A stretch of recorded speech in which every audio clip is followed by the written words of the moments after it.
This guide will help you adjust the graphics settings in Roblox for optimal performance and visual quality. Follow these steps to customize your experience. Step 1. Launch Roblox. Open the Roblox application on your device. You can do this by double-clicking the Roblox icon on your desktop or selecting it from your applications menu. Step 2. Enter a game. Choose a game from the Roblox homepage and click on it to enter. Wait for the game to load completely before proceeding to the next step. Step 3. Open Settings menu. Once you are in the game, locate the menu icon, usually represented by 3 horizontal lines or dots in the upper left or right corner of the screen. Click on it to open the Settings menu. Step 4. Adjust graphics settings. In the Settings menu, look for the Graphics Settings option.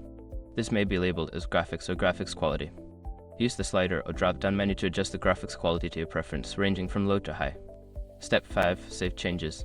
After adjusting the graphics settings, make sure to save your changes if prompted. You can then close the Settings menu and continue playing with your new graphics configuration.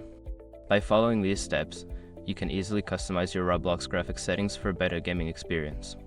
Enjoy your time in the game.